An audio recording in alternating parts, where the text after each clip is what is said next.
we're going to talk about our sponsor message, and that's by Burned Up Coaching and the 21-Day Challenge. If you're an entrepreneur or a high achiever, you're feeling stuck, overwhelmed, lost, and you want to break through that BS so you can succeed like never before, reignite your passion and self-belief, and hold yourself accountable with us one-on-one for 21 days, send me a message, chris@beyourgps.com. Would love to talk to you about your 21-day challenge. Next up is the iTunes review of the week. And this week, who is the lucky winner? It is Hannah 1125. And Hannah says, Chris shows up with such authentic interest in the guest and the audience. Every single show has a golden nugget that I can start implementing in my life right away. It feels like Chris really believes we can all become our greatest self and consistently shows us how. If this isn't in your ear, you are missing out on loads of inspiration, action, and your own greatness. Thanks so much, Hannah. If you want to give us a review, go to beyourgps.com/iTunes or search Becoming Your Greatest Possible Self on the iTunes store, and you can give us a review there as well. Or search it on Facebook. You can give us a review there.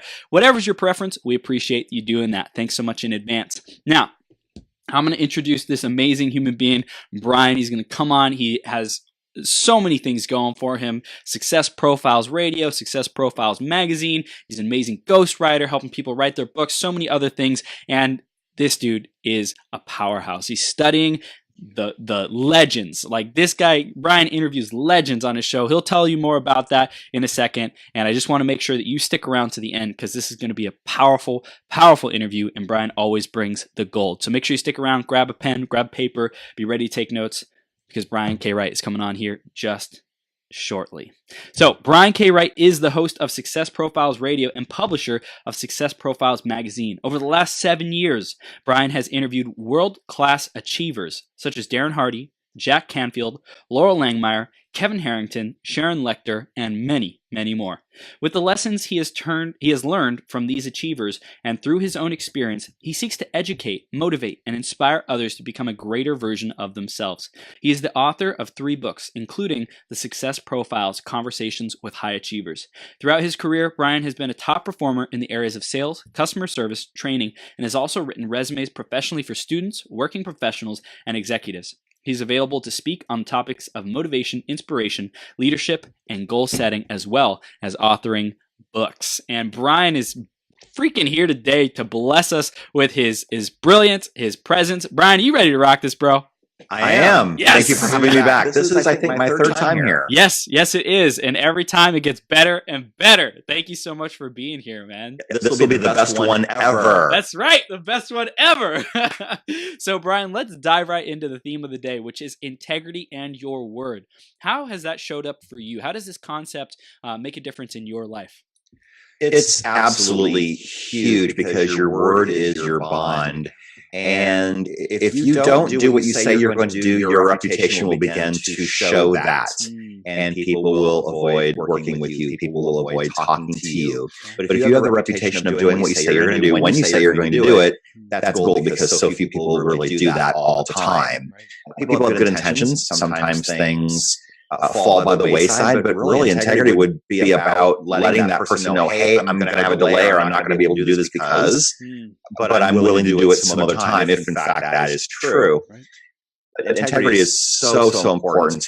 And it's interesting. I talked to Dr. John DeMartini about values, and we discussed the idea that the way that you value things in life will determine your decisions. And I have a perfect example of this. I used to work in a call center. This is probably, maybe 15 years ago, longer ago than that. And when I started, I could tell that they valued people, and people would be more important to them than money. And we were a small room. We were making a lot of sales. We were all making some very, very good money. But the owner decided to start expanding very, very quickly. And you could see the shift. Money became more of a driving force. And the hiring standards were relaxed. That's probably the best way to say it.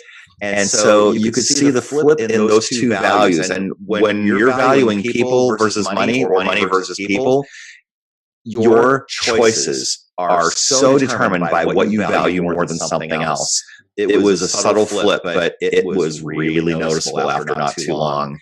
And things ended up going sideways after a while because this was a consistent pattern.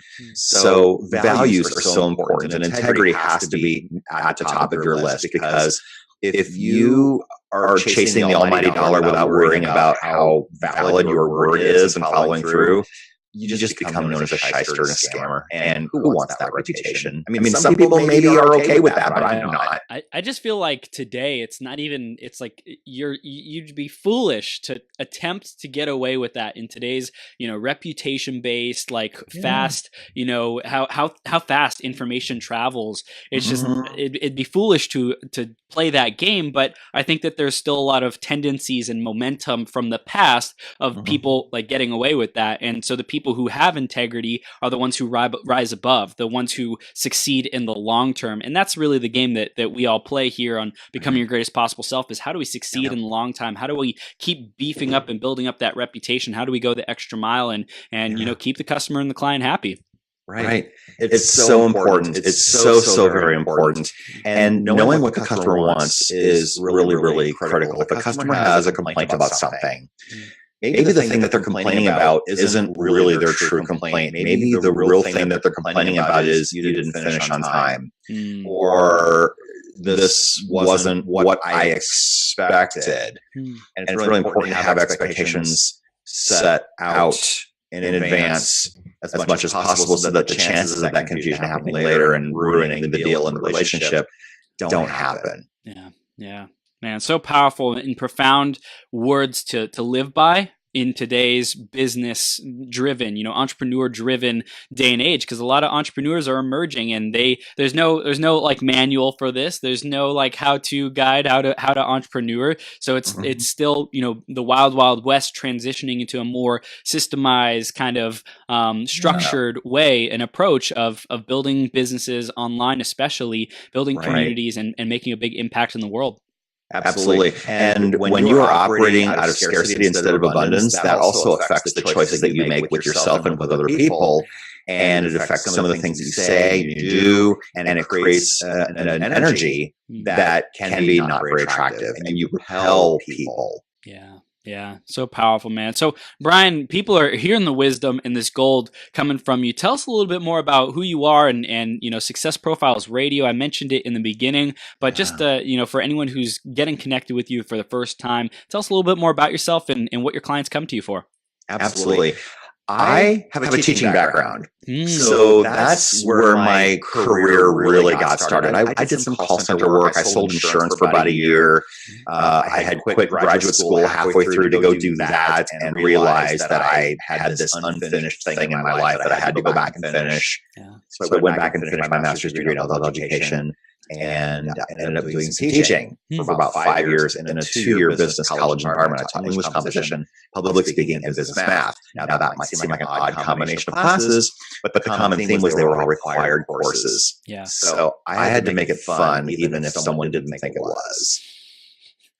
So I think I succeeded at that. I tried to make the class fun. My morning 8 a.m. speech classes were very interesting because my energy bounces off the walls in the morning, and I drank Diet Coke a lot back in the day. I don't drink soda anymore, but I came into my class highly caffeinated. And as I'm sure you can imagine, a bunch of students in my class were not 8 a.m. morning people. That's when the class was offered. And so they would look at me and say, what are you drinking? Seriously.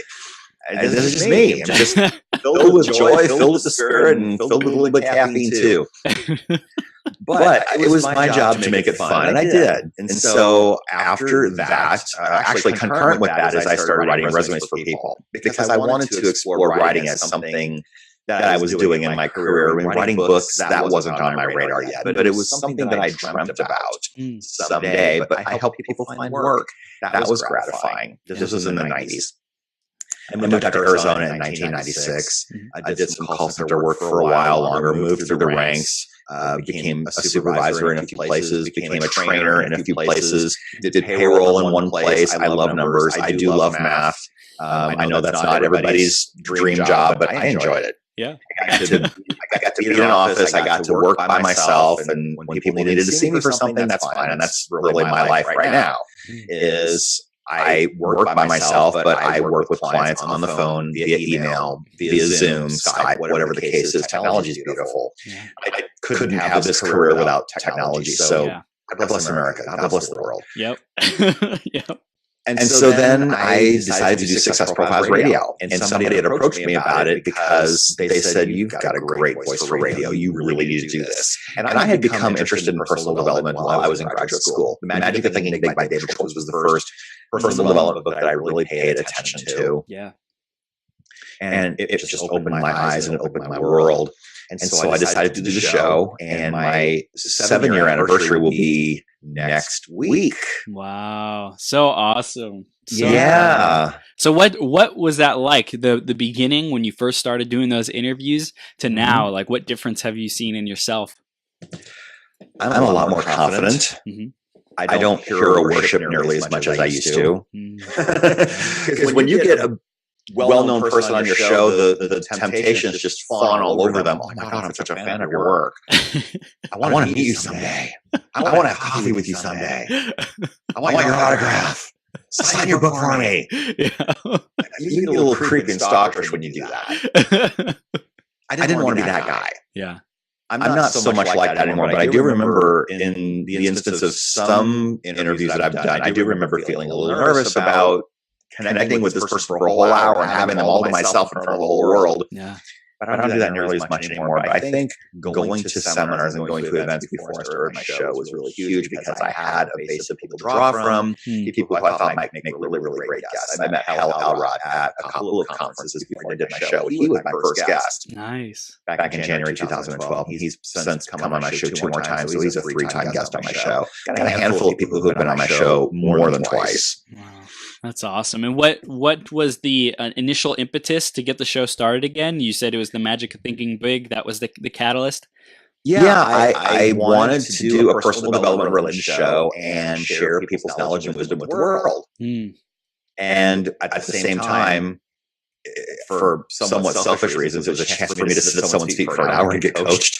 Yeah. No, that's one of the biggest benefits I've seen in doing this 12-hour marathon, interviewing like 450 people. It's when you get to talk to these people, you're the one in the captain's chair saying, where do we want this conversation to go? Where am I going to get benefit? Where are you going to get benefit? And where does our audience get benefit too? And being able to masterfully synergize all those 3 desires and outcomes is one of the most fun things to do. Absolutely. And when a guest says afterwards, this was a blast, and that exact word comes up a lot, which I never use that word in a sentence, but it comes up over and over again. I had such a blast. Good. I'm glad. And it's just conversational. When you ask good questions and when you listen and you're not married to the order in which you ask your questions. I mean, yes, I have a list of questions that I want to ask and I over prepare. I usually have probably a dozen extra questions that I don't use. And the thing that taught me that lesson was I was getting to the end of one of my episodes during the first year. And I asked my guest, whoever it was that week, so all great leaders are also readers. And so I'd like to know, what is it that you've been reading? What's the most influential book you've ever read? And this person says, oh, I don't read. No, you did not. Okay. Yeah, I moved quickly onto something else. But number one, you're not coming back on my show again. And number two, I better have more questions than I need and be absolutely certain that I have more than I need. And that's not been a problem ever since. It was a great learning experience. I had to think on the fly for something else. So any final thoughts you'd like to share with our audience before we wrap up the show? That's always a great go-to. But I do have, after a few months of starting my show, I did develop a signature question. Who inspires and motivates you? Because I like knowing where people's inspiration come from. Yeah. And when I have a guest back more than once, their answer sometimes changes, which is interesting to me because it means they're at a different space in their life than they were the first time I talked to them. Yeah. That's so and that's really cool just to see people's evolution and to have somebody back a second time. It's fun to see what you're working on now that's different than before. Yeah. It's so cool. It's so cool. That's awesome, Brian. So, through this process of growing your show, 7 years, that's incredible. Thank you. What would you say? I want to transition into the strategic alliance and connections, and building these powerful alliances. What would you say is the foundation that we really need to start with to know that, hey, like our network, growing our network, where some of the 5 people were around? Like, tell us about where you started with that mindset and how it's grown and how we can grow ourselves with it. Yeah.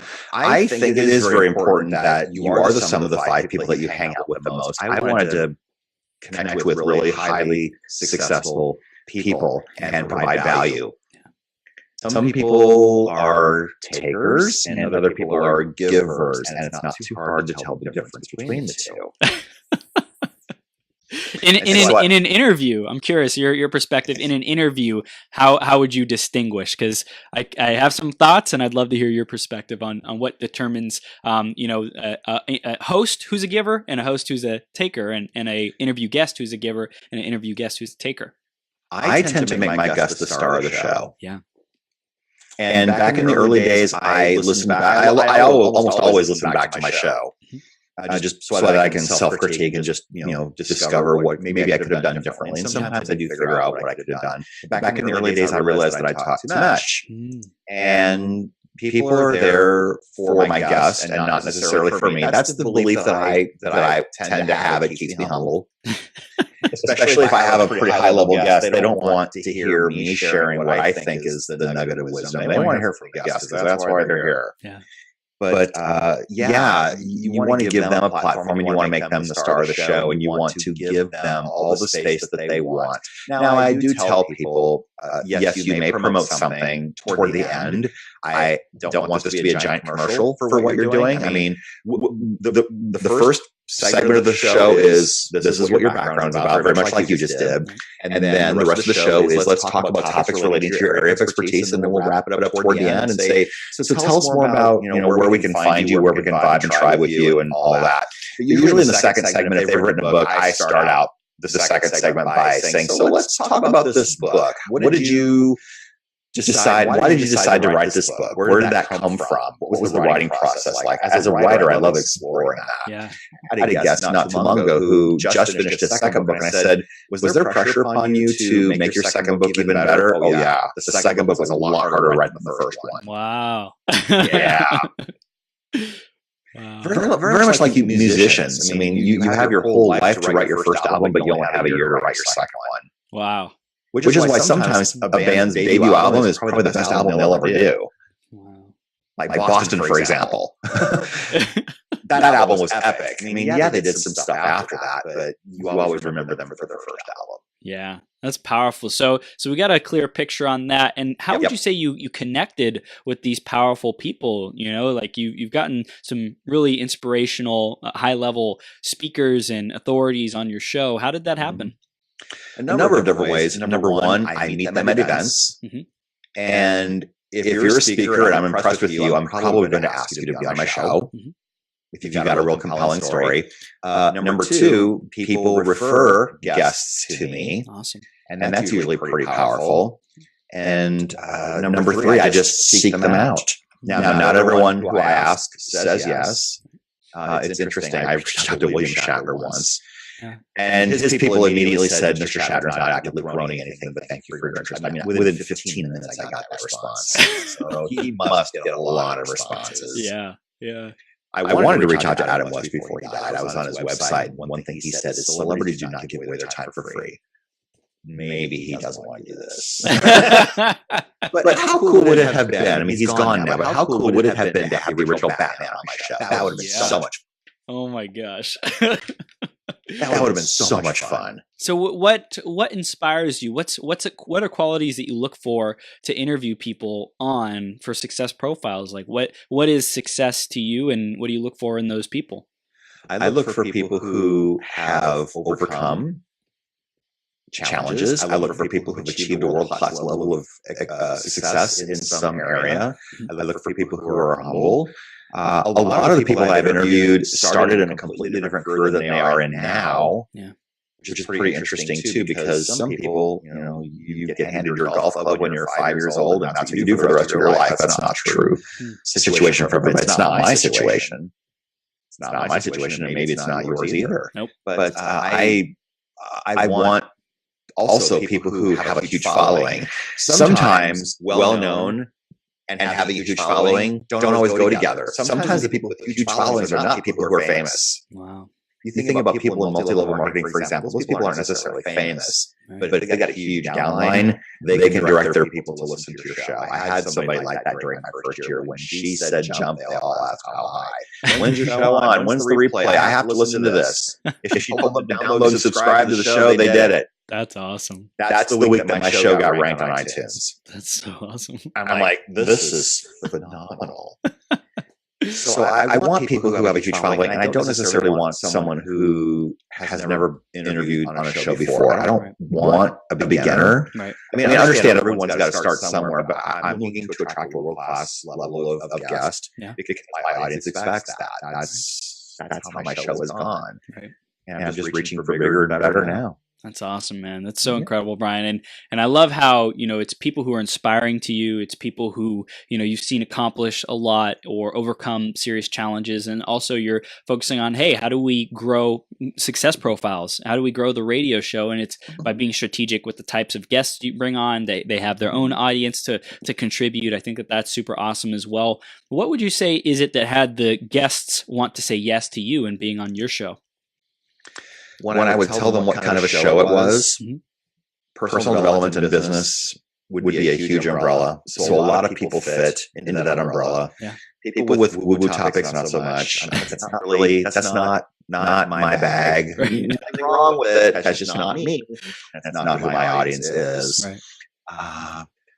I would say people who are doing great things in the world really resonate most with my guests. And I have people on my show who I think people would want to hear from. Mm-hmm. And what do you think has these guests, high-level VIPs, say yes to you personally? What, like Brian K. Wright, like what is it that you do or how are you being that has them say yes to you? I think you have to pitch them properly. Mm-hmm.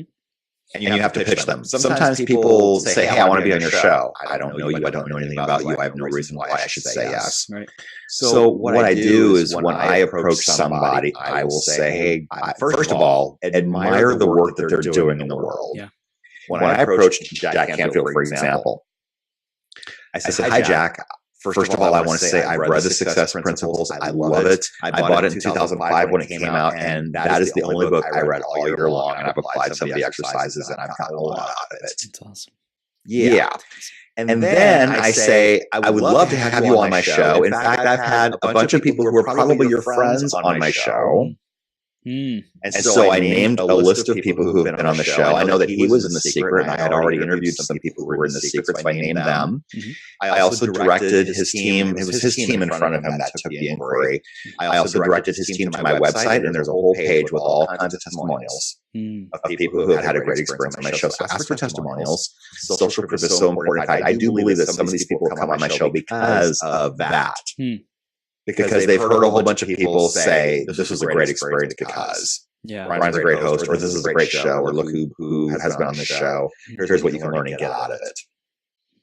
And then just wrap it up by saying I'm looking to have you potentially on my show as soon as this day. My show's on at this time. It's on Skype. It's audio only. You don't have to show up in person. It's just an hour. It goes really fast. So I hear you do a lot of the legwork or thinking for them and just make it super simple, make it super easy. I mean, make it turnkey. Make it impossible for someone to say no, unless it's I don't have time right now. And sometimes that's actually true. I've reached out to a couple of one or two people on Shark Tank, and the timing wasn't right because we're filming now. So and so is filming Shark Tank now. I've also reached out to an athlete or two, and while they're still in season, we couldn't. He can't do it now, right? Okay, and so it's just a matter of following back up. I've never really had anyone say this isn't the type of show that we do. Well, that's you being aware of the type of show you have and the type of audience you have and the type of guests that you get, and it's I mean, yeah, you have to ask people who would be likely to say yes. Yeah. Based on what your research about them has been. Yeah. And you just have to do your research first. I mean, I get pitched fairly often, not as much lately with the holidays and everything, but people say, "Hey, I'm a fan of your show." Really? Prove it. How do I know you've heard of me? How do I know you've heard of my show? How do I know this isn't just a big blanket pitch that you're sending out to 500 people and just seeing what sticks to the wall? Yeah. Like I mentioned with Jack Canfield, I proved to him that I know who he is and what he's doing in the world by saying, "I bought your book. Yeah. I've read your book 3 times this year. I've done some of the exercises." And in fact, when he was on my show, he said, "You've interviewed a bunch of my friends," and I could very confidently say, "Yes, I have." That was a cool moment. But yeah, you have to show up for someone in a way that they would want to be approached. You know, what kind of a show would they like to do? And here's the other thing too. Some people will only come on your show when they have something to promote. That's the only reason Darren Hardy came on my show, is because he was actively promoting Entrepreneur Roller Coaster. I had someone 6 months later say, "Hey, can you reach out to Darren Hardy for me? I'd love to have him on the show." I reached out and his team said, "We are so glad that you thought of us. Thank you. But Darren's not actively promoting anything right now." Think about that too. When you watch the Tonight Show and all the late night shows, you see musicians and actors and actresses, and you see them on a bunch of shows at the same time within a 3 or 4 day period. It's because they're promoting a new thing that they're doing. Yep. And then you never see them again until they have a new thing to promote. Yeah. It's those media appearances, those like back-to-back media appearances and tours and stuff it's like required to be successful in the launch of books and music and films and all these kinds of things. Right. And so if somebody on your dream list has just released a book or is getting ready to release a book, that might be a time to say, "Hey, I'd love to have you on my show." Because now you know they're doing media. Yeah, so powerful. So do people need to have a show to connect with high-level influencers like this? Because, we really want to talk about creating these alliances. We have the advantage of having a platform that adds value to them. I'm curious, is that required to make these high-level connections? And what would you recommend? I wouldn't think so. For me, it was the easiest thing. Once I had a show, I now had a platform. But the key thing is, what value are you bringing to somebody? Why should someone want to talk to you and connect with you and collaborate with you? What are you bringing to the table? If you're looking to do a JV experience with somebody to sell their product or their program, do you have a list of people? I mean, is your email list 10 people? They're not going to do this. And who are you connected to? Right. Do you have people in your circle that they don't know that they should be connected to? So you have to bring something to the table. If it's not a radio show or a magazine, if it's not a media platform, then perhaps you have a big social media following. Perhaps you are yourself connected to high-level people that they need to know. I love connecting people who need each other, who don't know each other. Yeah, that's like, I think one of the most valuable things you can do early on as an entrepreneur is, like, if you don't necessarily have the big network or the big, influence, the big email list, you can start off by building the social credibility, the relationship capital, by constantly searching for who has problems, what are their problems, and how can I connect them with the solution that solves their problem, because that builds huge goodwill and trust and, relationship capital. Absolutely. And you're not approaching them saying, "I want something from you." They get that all the time. People get that all the time. Yeah. So if you, like you just said, if you can bring someone with a problem and you know that there's a solution. I mean, I love connecting people who need each other, whether it's generating leads for a coaching program. I've got 2 very close friends in my life. I've given each of them a lead in the last 5 or 6 days. Wow. And we'll see how that goes. Right. I'm not necessarily looking to financially benefit from it. I mean, they're really good friends of mine, so I love them and want to help them anyway. Right. But just the energy of giving that connection just fills my heart with joy. So there it is. I believe that there's an energy of that like there's more than enough. I don't need to try to keep everything to myself. And also like an energy of abundance saying, hey, I'm not so scarce on my time that I can't even refer this person who, is in need of the service to someone who can provide it. And I think it's demonstrating to the universe what our priorities are. Yeah, in fact, there's another guy that I fed 2 leads to in December, and one of them is going to work with the guy. Awesome. Yeah, it's great. Yes. It's awesome. So yeah, I mean, it's definitely a way of keeping goodwill with people. When you can help them make money, you're in. Yeah. Yeah, I love it. I love it, Brian. So where do you feel people are getting it wrong with building these strategic alliances? Where do you think they're messing up and just coming short on actually having profitable, successful, empowering, growth-oriented relationships that make a difference? I think they're too concerned about what they're going to get out of it first. I think it also could have something to do with not having the right offer. Mm-hmm. Not having something that would resonate with that person's audience, because that person knows their audience. If what you're offering doesn't quite fit with what they're doing, either figure out how to make it work, or maybe that person just isn't the right partner. Yeah. But being too concerned with the result and not being enough concerned about how what you're doing is helping people, I think is huge. So how would you recommend, if someone was on the focus of result or money or what I get out of it, quote unquote, how would they transition or transform to how do I be service to others first and focused? Yeah. I think it has to do with abundance versus scarcity mindset. The energy around having an abundance mindset is huge. There's enough to go around for everyone. You're not competing with someone, you're helping someone. And I really honestly think that when you give to someone, God gives back. Yeah. It may not be in the way that you expect, but opportunities will come to you that may not have otherwise happened. Yeah. Because you decided to give, because you decided to help. Yeah. And I love that you're demonstrating that through your show. You know, your show is about giving this platform to these experts and authorities who want to get their message out, who have a worthy message and can make a difference in your audience's lives. So that's really important. And you started with that, and that's like a foundation for you. I'm curious if there's any tactical things that people can do on a daily or weekly basis to grow their abundance mindset. If there's anything that you can think of that would help them want to give more and go give more and create like a regimen of it, a weekly schedule of it, what would you recommend for that? I would recommend feeding your mind with great things, whether it's reading, whether it's listening to motivational videos on YouTube, listening to audiobooks. If reading is too slow for you, or you just don't want to make the time for it, if you're at your computer all day anyway and you need something to listen to while you're working on something else, audiobooks are awesome. There's a really, really great book that opened my mind called The Aladdin Factor by Jack Canfield and Mark Victor Hansen. It's all about the power of learning how to ask for something and why asking for something is important. People aren't going to magically know what you want, but knowing what to ask, knowing when to ask, and structuring your ask. And you can buy it in the store. There's a full length audio version on YouTube. It's almost 7 hours long.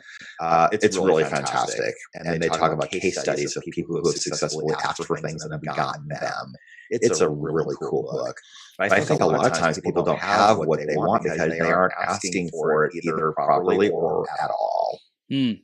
What would you say is your biggest focus for asking in 2019? What are you how are you flexing that muscle and asking for what you need and want? I think having more sales conversations is really critical. Yeah. I know that in the past I haven't always had enough of those. But at the same time, I don't want to force feed a conversation into the thing that I'm doing. Whether it's wanting to ghostwrite a book for someone, or whether it's selling a magazine subscription, or whether it's a program that I have now where I can feature people on the front cover of the magazine.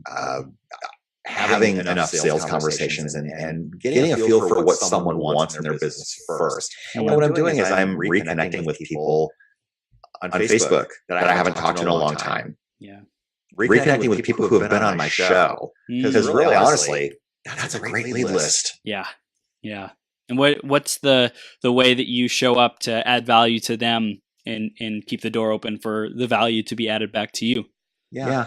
First of all, I'll say, it's been a long time since we've talked, find out, how are you doing? What are you working on now? Is there any way that I can help, love, and support you? And then inevitably they will ask the same thing. I'll say, well, here's something new I'm working on. This might actually help you too. Tell me what you think of this. And not position it as I'm trying to sell you something now, but it's like, hey, I've got this idea. Tell me what you think of this. If they say, wow, that sounds really good. And then I'll ask, is this something that you'd be open to exploring some more? And not very many people have said no. Right. It gives me permission to keep going. Yeah. Yeah. And if they say, no, it's like, okay, awesome. What else can I do for you? Just throw it back to that. What else can I do for you?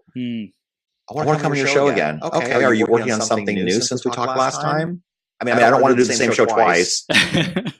And they usually understand that. Right. I mean, you have a new book, you have a new coaching program. Are you? What are you doing now that you weren't doing last time you were on my show? Right. What new things can we do? Can we talk about? It's all good. Yeah. That's awesome. That's awesome. Yeah.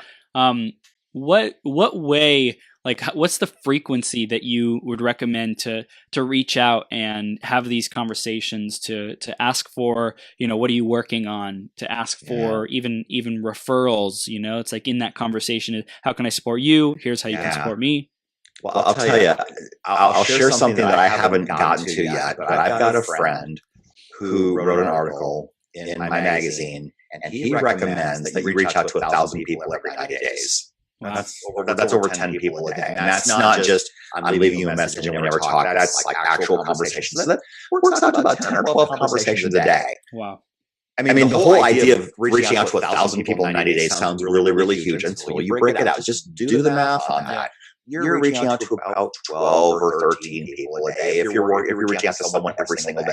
If you're committed to only working 5 or 6 days a week, then you really only have about 70 days to work with. So do the math on that. Now you're reaching out to about 14 or 15 people every single day. Yeah. It can be on Facebook. It can be on LinkedIn. It can be people in your personal circle. Yeah. Yeah, that's powerful. It's like set a number of what you want to commit to and then follow through with it. That's the big thing, is just keep doing it. I think a lot of people might start strong with something and then fall short of following through with it. But this is this is a lifelong practice, a lifestyle of constantly being that connector, committing to that journey. And then when people say yes, now you have to actually fulfill the thing that they bought from you, which means that you have less time to reach out and make those connections, which makes hitting that number harder. Yeah. But if you are doing the activity, then eventually, I don't want to say you don't have to reach out as much, but now you're busy. Right. And now you're making money, and now you're providing value to the world. But just keep the feelers out there. Keep the feelers out there, but it's always about providing value. Like Zig Ziglar says, if you help enough people get what they want, you will eventually get what you want. Also, I'm paraphrasing, but that's the idea. Yeah. What are your thoughts about like leveraging, virtual assistants and things like that to help with this process? Is there any way that they could help, or would you recommend that connecting with people and these messages be more of a personal, intimate kind of thing? I think for me, the actual connection has to come through me, since I'm the person that they had the relationship with. Right. But I outsource all my graphic design work because I do not have skills. I don't. You take a look at my magazine covers, somebody else does that. You take a look at my magazines, somebody else does that. So source out that which you either cannot do or don't have time for, or is lower than your pay grade. Right. If you're used to making, let's just hypothetically say, if you're used to making $100 an hour for what you do, and you can pay someone $12 an hour to clean your house, and let someone do that. Yeah. Because that's 2 hours or however long that you could be spending doing the thing that you're good at, and let someone else do the thing that they're good at, because the velocity of money you're giving. Again, you're giving someone an opportunity to make a living by paying someone else to do the thing that you can't or don't want to do. Yeah. Brian, how do you identify who's a good fit to pour your energy into and to invest in the relationship? Someone who is positive, someone who is outgoing, someone who looks to make an impact in the world. Those are all very, very important to me. I don't want to have to carry the conversation. Here's something that bugs me. Someone messages me, but then expects me to carry the conversation. What is that? I don't even get that. Right. But I want to look for people who are like-minded, people who want to impact the world and make a difference in people's lives. Those are people that fit into my crowd. And those are great people to be around because they're happy, they're joyful, they're thankful. Those are my values. Yeah.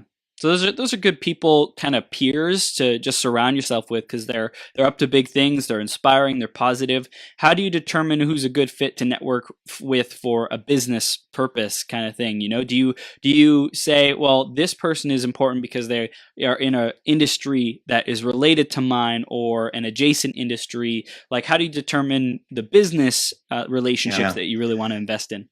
I want people who think bigger than I do. Because chances are they've gone where I've not gone before. Yeah. And they will push me to be a better version of myself. And I want to align with people who know more about some things than I do. Yeah.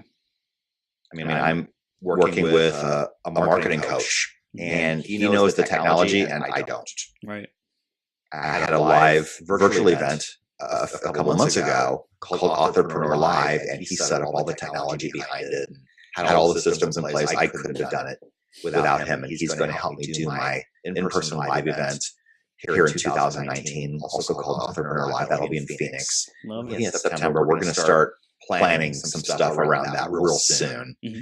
But yeah, 2-day event where people can hear speakers who talk about writing, marketing, and leveraging your book to create bigger business opportunities in life. It's going to be an amazing, amazing event. And with the network of people that I have a lot of really great people that I can ask. Yeah. Yeah. What did you learn from last year's event? I learned that I can play this game so much bigger. I can play this game so much bigger.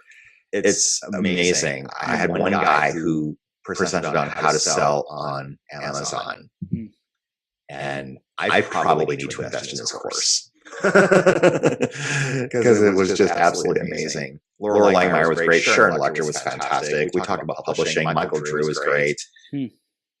Just a lot of stuff that I don't know. And the caliber of people who attended was amazing because they were always asking questions in chat, and I was always working real hard to incorporate their questions. And as a result, my speakers said, "You had a great audience. They asked such good questions." Yeah.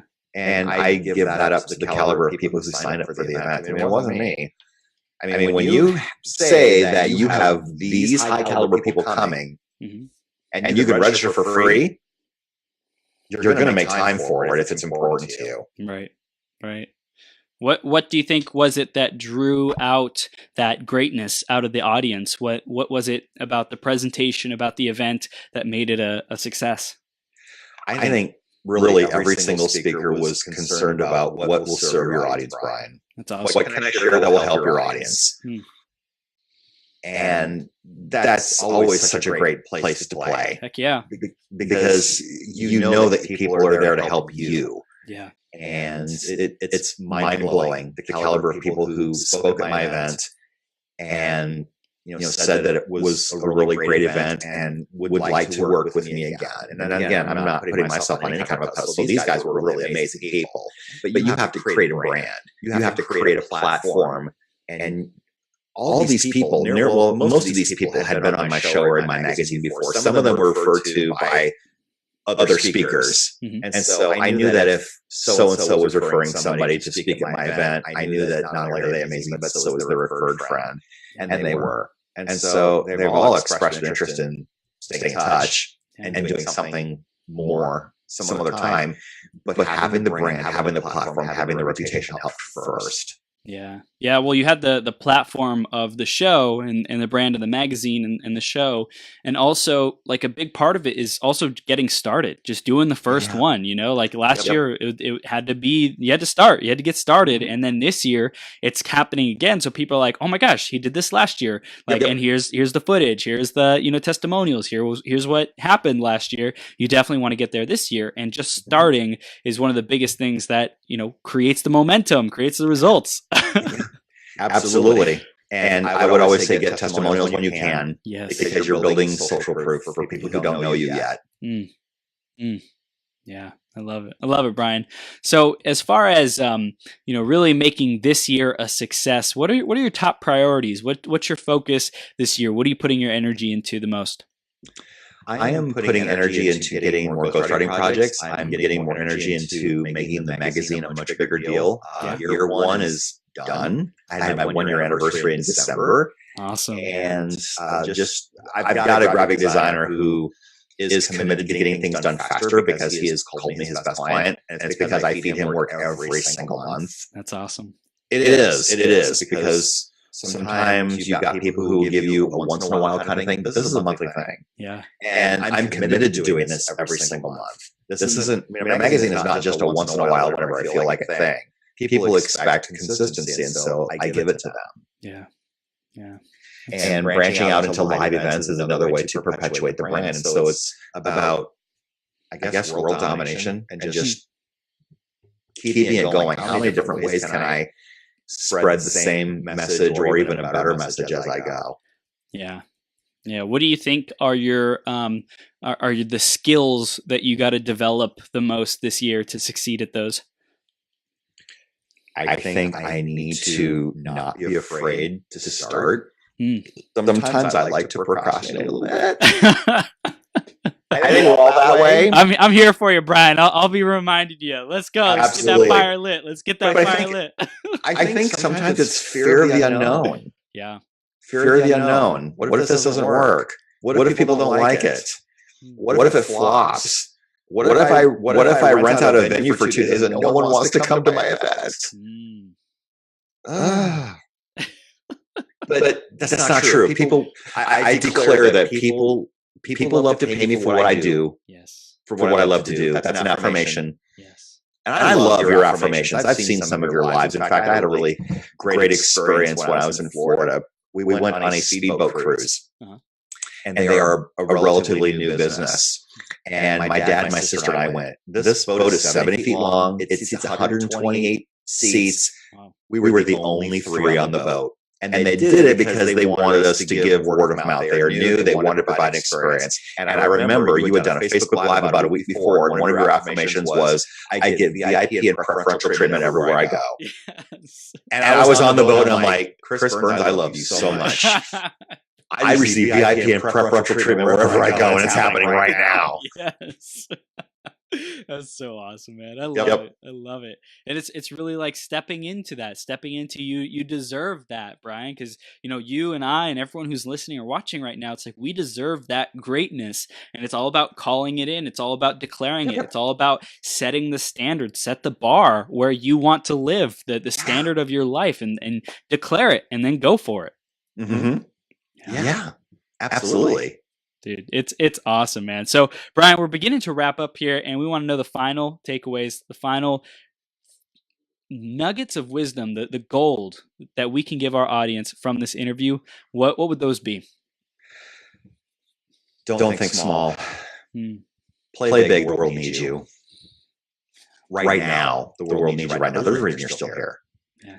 I had a life-threatening illness 5 years ago, and there's a reason why God let me live through it. Wow. And since that happened, magazine, live events, ghostwriting. I was doing the show, but everything else has happened since then. So now there's an urgency about it. Yeah. Because it can be taken away anytime. Live with urgency. As John Wooden would say, be quick, but don't hurry. Which basically means be deliberate in your steps, but don't be in such a hurry to get it done that you do it sloppy. Yeah. Yeah. If you've got time to do it once, why would you want to try and do it again? I mean, why would you want to redo it if you could do it right the first time? Yeah. I mean, that's preference, right? Yes. Absolutely. Definitely, man. But yeah. So anyone out there who wants to listen to my show, successprofilesradio.com, just type that in your browser. Success Profiles Magazine, if you want to subscribe. It's a monthly subscription. It's a digital magazine. And I do ghostwriting. Brian at briankWright.com is my email. You can find me on Facebook. I'm friends with Chris, so if you can't find me, which you can, Brian K. Wright is not hard to find.